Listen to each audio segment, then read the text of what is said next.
If you're thinking about doing something for somebody else, and in the back of your mind, you're wondering to yourself whether or not it makes good sense, this is the quickest way to answer that question.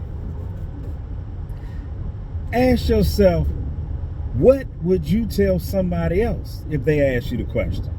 And I'm going to give you an example. I was watching a podcast. Young guy was dating a young girl.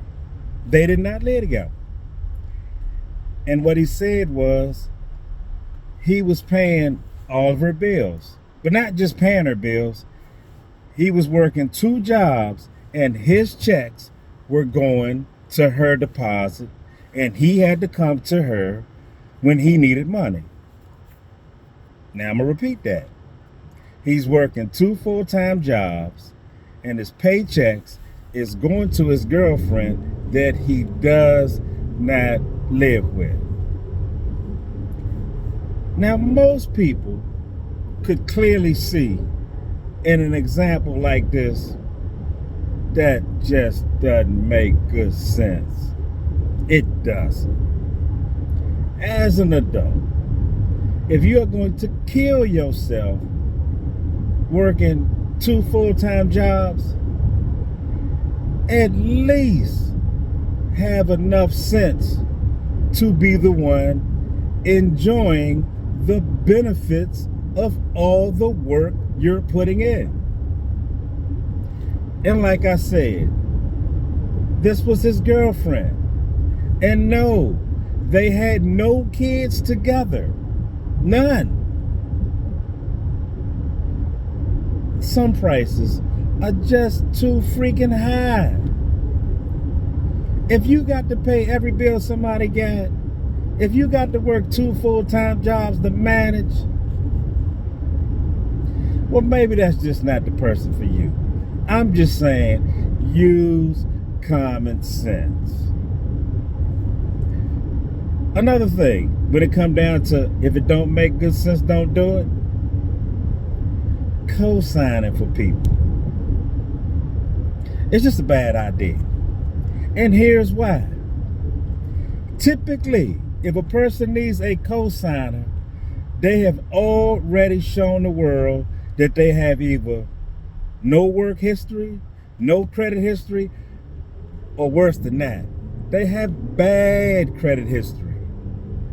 And let me be the first to tell you, if a $1 billion corporation won't lend you a few $1,000s, then why in the hell should a 9-to-5 or average working person lend somebody or sign on a dotted line? Because that's what you're doing when you're co-signing. You letting the company know, let's say the car dealership know, that you're willing to pay your friend's car note. And I brought this up for this example because I know somebody personally that co-signed for somebody's vehicle, somebody who had bad credit, somebody that the dealership said, no, we're not about to give you a car unless you bring Boo-Boo the Fool in here to sign on the dotted lines and put their job and stuff on the line. And yes, after they co-signed, shortly thereafter, the bad credit joker did what? Didn't pay the car note. Added insult to injury. Wouldn't even turn the car in. And got mad at the person that co-signed when they was trying to get him to take the car back.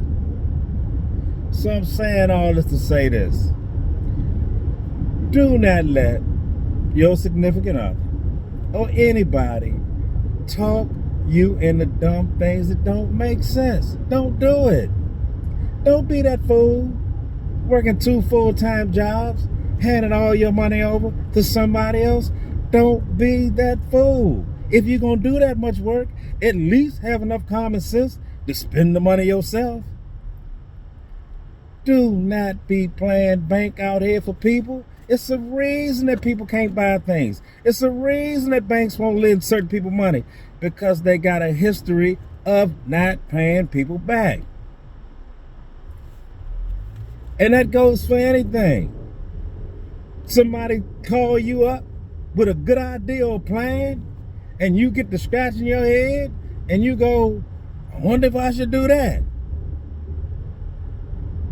If it don't make good sense, don't do it, because you don't want to be the fool working 2 jobs, sending all your money to somebody else, and you know they clowning you.